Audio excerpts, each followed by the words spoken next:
more than one-third of all the population lives, and it is on both banks of the Daugava river. That is a very big river, over 700 miles long, starting in Russia, flowing in 3 countries, Russia, Belarus and Latvia. And it was a very famous trade route. It was called a road from Varangians to Greeks, connecting the Baltic Sea and the Black Sea. And the city was growing on trade predominantly since its foundation in 1201 by the leader of Catholics. Christians to these lands that up to the end of the 12th century were inhabited by pagans. But a big cathedral that you are going to see on your right in a moment, Nativity of Christ within Orthodox Church, is a central with the Russian Orthodox community. That is quite big, as Riga is not only the biggest city of Latvia, but also the most cosmopolitan, with different communities historically cohabiting, and that is why different religions, Latvians being predominantly Lutherans. That's since the 16th century, when Germans brought here the teaching of Martin Luther. And the statue that you can see on your right is dedicated to the glory of Latvian independence, and that was built during the first independent republic times in 1935. Independence of our country was in 1920s and 30s. We will finish our tour on the opposite side of Freedom Statue as we are driving by the symbolic borderline of Old Town and Central City. Old Town is on the opposite side of the canal, but Central City is on our left, and on your left you can see the oldest building in New Riga. That part of the city was called New and started to be built at the end of the 19th century. And one of the first buildings constructed was today's central building of Latvia University that we just left behind. One of our old main educational establishments, the youngest of the universities in the 3 Baltic countries, end of the 19th century. But the oldest of polytechnicums in Imperial Russia, as this institution was founded as Riga Polytechnicum under the Russian Empire. As these areas around us were constructed when Riga was under Russian Tsarist rule. And I just mentioned the city canal on your right, flowing into the Daugava river, encircling Old Riga both sides. And it's very easy to distinguish where you're in Old Town or not. If you're inside the circle of water, you're in Old Riga. But on your left is something very modern. That's the train station complex. And you can take local and international trains from one central station building. You have just one station in the city that also is surrounded by shopping centers like Stockholm that you can see on your left, and a big center of cinemas or movie theaters, 14 under one roof, just side by side with Stockholm. Under the train bridge you can see crowds of people. If you look under it, that's one of the approaches to the most frequented place in Riga, Central Food Market, that was opened in 1930 during the first independence, and ever since is one of the biggest farmers' market in Europe, if not the biggest. The most advanced technically, definitely, when open, was dried in the 17th century. There is no more Riga River, but the Daugava River is now on your left, with the arched bridge just for trains, and the rest of the bridges being for wheeled traffic. So altogether there are 5 bridges to connect both banks of the Daugava. In the 18th century, on the opposite side of the river, it has been existing for quite a few centuries already on our side of the river, since early 13th century. And there are quite a lot of really modern post-Second World War structures on both sides of the river, as the most serious damage Riga in the Second World War acquired in the areas near the river, as the port and bridges were built, and hence both the right side and the left side of the rivers suffered. And, just across the river, when we move up slightly up, you will see a big triangular grey building, the Castle of Light. That's the nickname of the National Library building, the most famous of contemporary architecture. All the prices are growing up, but including this fuel for cars, but the number of cars is only growing. How you can explain it? I don't know. The most famous of the bridges is ahead of us. That's a steady cable or a suspension bridge. You will see it, probably you can see it already, I can see it quite well through the front window. But it is really a very interesting bridge by its construction type, with considerable weight held by those metal ropes, and on its left is quite an interesting piece of modern architecture, this elegant silhouette, Swedbank offices building. But the old town is on our right side, and the town hall building with a carillon and turret on the right is the place from which we are going to start our old town tour. That will be the last phase, stage of our exploring Riga, but the last but not the least, because that's the medieval heart of the city that was founded in early 13th century and was a fortress up to the middle of the 19th century. Only since the second half of the 19th century the city started expanding, and it has expanded so much that old Riga today is only 1/600th part of the city. The area has grown considerably, as you can see, ever since. And now we're nearing castle of Riga. In the 13th up to the 15th centuries, they built their strongholds, their castles. This new castle of Riga was built in the 14th century, and ever since it was the residence of all the powers. German knights and their masters. Then we had Polish rulers, Swedish rulers, Russian general governors. And when Latvia became independent, then it became the residence of the presidents of the country. Now it's the office of our president, and you can see two flags on this round tower facing the river, the Tower of Holy Spirit. And that means that our Mr. President is in the country, and today he's giving the so-called Crimean Conference, the mouth of the Daugava River that flows into the Riga Gulf of the Baltic Sea, and Riga Commercial Port is in the very mouth of the river. But passenger port is on your left, and you can see one of the big cruise ships that come to Riga in high season. High season is summer, as the rest of the year is not so positive. Speaking of the weather, not as brilliant as today. And you can see a big German ship. That means that in Old Town we will come across quite a lot of German groups. Probably. Let's see.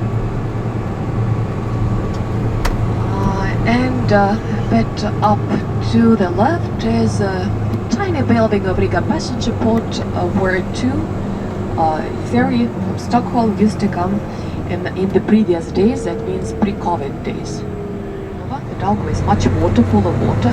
It's an ancient Baltic name, but in Russia and Belarus it is known as the Western Dvina. And not only by the Daugava we can divide Riga, but also by the steps of its building, its construction.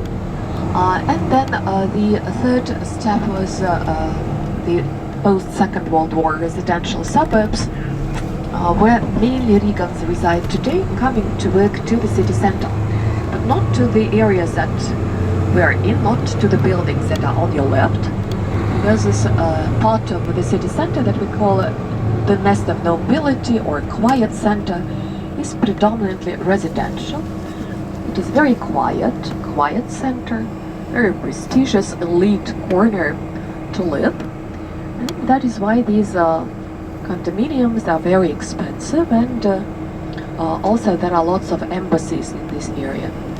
Trench wars, like wars with Napoleon, not only in Russia, but here. At that time it was Russia. That is why some streets have names of the Tsar's families, and this beautiful street has the name of that beautiful German princess. On your left you can see front gardens with signs and flags of different embassies, and we are actually getting ready to get off the coach for this first stop, 35 minutes or so. And what you will need definitely is your headsets, because I will explain to you why Art Nouveau style is so important and so well expressed in Riga and on and forth, and probably your cameras or what you are going to need in this span of time.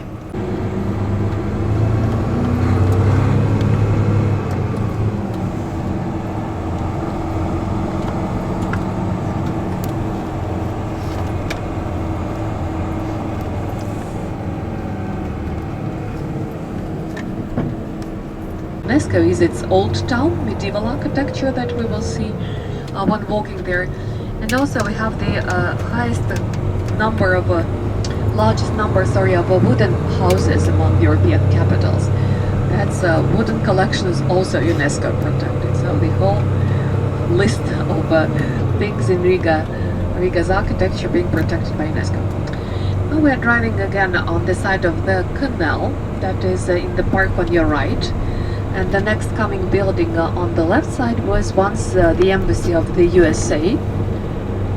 The embassy moved to the opposite side of the river to a bigger and safer building some 10 years ago, but a few other embassies stayed here at this boulevard that in 1920s and 30s was the area of embassies. And when independence was given back, the countries that had their embassies then got them back, like the embassy of France on your left.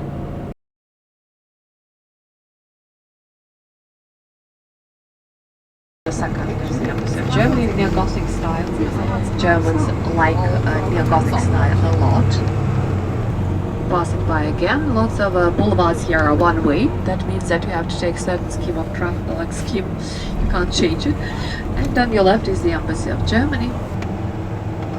The countries that recognize Latvia as an independent country, because the name Latvia appeared only in 1918, and for 2 years, and more even than 2 years, Latvia had to protect its independence, fighting for it in the wars.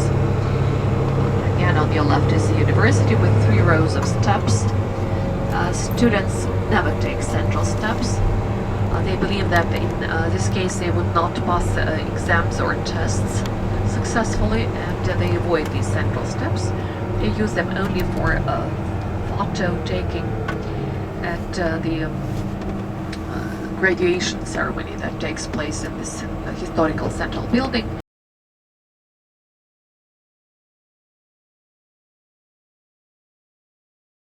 So, children are all around with flowers starting their year of studies on the 1st of September. Again, train station with the Riga clock, this tower clock in the center, made of once a water tower. Up to February, we had a very popular direction for trains going to different parts of Latvia, because we have a very good network of train tracks, and in summer, especially on a day like today, half-an-hour train to Jurmala, that's resort, soft sandy beaches area, half-an-hour ride from Riga is very, very popular, especially on weekends, but also after work one can just catch a train and go to swim, to sunbathe, to take a stroll along the beach, wide, soft sandy and broad, and long, 25 miles is the length of the beach. But coming back to the tracks, they are not wide enough to go west, and this huge construction going on with the restrictions for traffic, like you can see it on your left and your right, is because of a very big project that is being already implemented since this year, called Rail Baltica. From Tallinn to Riga, from Riga to Warsaw, from Warsaw to, to Vilnius, from Vilnius to Warsaw. And on to the west, wider gauge tracks will lead. As railroads were launched under the Imperial Russia, and they are narrower than in the West. 7. We call this building Stalin's birthday cake. Why Stalin's? Because it's evidently this Stalin's Gothic or Stalin's Empire style. 7 Sisters of Moscow have quite a few outside today's Russia, with the only sample of this style being here in the Baltic countries, 3 Baltic countries speaking, because there is one in Warsaw like this, and there are a few more in Bucharest, and even in Beijing there is a building, this Stalin's Empire style. As Stalin was impressed by this Empire State building, by high buildings of New York, and he sent a group of architects to the US, who came back and built not only high buildings, tall buildings, but also broad buildings to stress the stability and grandeur of the empire. Especially big, this building is in the background of small houses, typical to suburbs, as once, when Riga was a fortress, suburbs were inhabited also by ethnic principle. Here lived Russians, merchants, workers, quite a lot of old believers, those that escaped Russia being persecuted by the government, by the Tsar, because they didn't accept the reform in their Orthodox Church. Quite a few Catholics, and also when Jews were allowed to settle in Riga, that was starting with the 18th century. They were allowed in small numbers originally to come to the city, then bigger numbers, but they had to come back to this place, and the ghetto was organized by the Germans here, with the area of 13,000 people inhabited. Before that was that of over 30,000. And then almost all that community was exterminated in cold blood, being shot in the forests, and that is why this museum on your right hand side, called Riga Ghetto Museum. Not only a big exposition dedicated to the community, but also to see how ghetto house was looked inside. The building that belongs to the museum is one of 13 similar type of brick buildings built as warehouses at the end of the 19th century. When the name of this complex is Spiteri, like German Speicher, storage. And they are also quite nice pieces of architecture, apart from being a center of culture. You can see what I was speaking about, saying that the approaches to bridges are quite heavily jammed up, that make it a way of subsistence, or berries pick up in the forests and come here to sell to those that can't go there or don't want to go there but want to eat them. And when the doors of the market were open, it was also the most advanced technically in Europe, as under the pavilions, there are 4 pavilions, like you can see them on your right, connected with each other, one slightly apart, but under them there is a big road full of refrigerators, full of storages, arranged even so as for smells not to mix with the elevators, with central heating, with the conditioning over there. So in 1930 it was like the best of the best markets, and much better than the previous market that was just on the embankment of the Daugava river. And this is a covered market with a pavilion so spacious as the frames of Zeppelin hangars were used as those for the market pavilions. Very bright idea. One of the biggest of Hanseatic League. The local merchants even didn't have to go far to trade. They could easily make money on transit trade because of this excellent location. And Poland, a big country, up to 1621, at the beginning of the 17th century, when the Swedish king entered the city, almost for a century. As in 1710, Peter the Great, that had his own interest in Riga, as when he was in Riga while it was a Swedish town, he was not treated well. He was really treated very badly, got under the Russian rule. In 1721, most of today's Latvia was joined to Russian empires. Strategically, Peter the Great wanted an outlet to the Baltic Sea for the growing empire. Ukraine was already joined, so today's Baltic countries also were on the list, and they were joined then, and a window to Europe was broken. Also, Peter the Great westernized culture then in the empire. Anyway, up to independence in Latvia, up to 1918, today's Latvia was in the empire, and 1920s and 30s was the time of the First Republic. Then Molotov-Ribbentrop Pact, Soviets, then Germans, and in 1991 independence is back. 2014 was the year when Riga was the cultural capital of Europe, and due to that year, the construction of this National Library building that you can see on your left a little bit ahead of you was over. Also, half a year, Latvia was the president country in the European Union, so lots of political venues took place in the building. While crossing the Daugava River on your left, you can see a few islands. And on the island of Hares, the TV tower stands. You can see this Riga Eiffel Tower, very elegant, and the highest TV tower in the European Union. It's far over 1,000 feet tall, 368 meters. Side by side is the TV center building. But the building that we are going to visit is also modern. It was built as the first Radisson in the three Baltic countries in the year 1995. It's called the Radisson Dalgava, as the river is the Daugava. And we will have a stop to combine both pleasures, to take photo of the panorama of the old town with Riga Castle, yellow four-towered complex and steeples of churches, and to use this zebra crossing that we are crossing at the moment to go to the hotel, to the restrooms.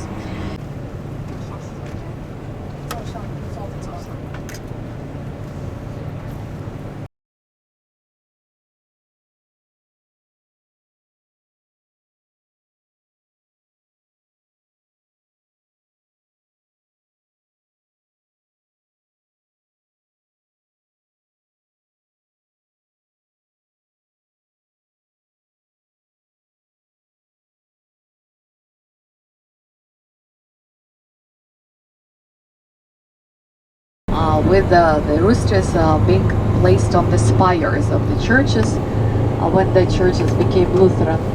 Before that, the roosters were on private houses of Rigans to protect people from devil, as the devil escaped to hell at the song of the rooster. Another big function of the roosters on spires of high churches was to be visible from all over, and to show the direction of the wind. For people who lived in the city, that developed on the trade operations. And the first roosters were not all gold painted. They was golden, one side was black. When the wind blew from the sea, promising lots of ships in the harbor of Riga, roosters turned their golden sides to the city, because the city was only on the opposite side of the river, on the right side where the water is. When the wind blew from the earth, then the black sides of roosters were turned to the city, to people, and they knew that on that day they didn't have to hurry to the port with no gold money and goods, like on a good trading day. And then roosters became symbols, like a symbol of old town, of Riga's hospitality. As the most affected by the Second World War areas are on the riversides, the area with which we will start our walking tour is also quite modern. The black box, now it's on your left, so you will get out of the coach, will pass it by, is the Occupation Museum. The Museum that tells us about the period of 1940-1991, that of Soviet and then Nazis occupation in the 800th birthday of Riga that we celebrated in 2001. So that is the first step of our walk in Old Town, the town hall square that will show us the replicas of the original buildings. And then we will go stop by stop, explore Old Town and finish our tour at near Freedom Statue, in Old Riga near Freedom Statue. That will be at 12 o'clock. And then those who will go to the Occupation Museum.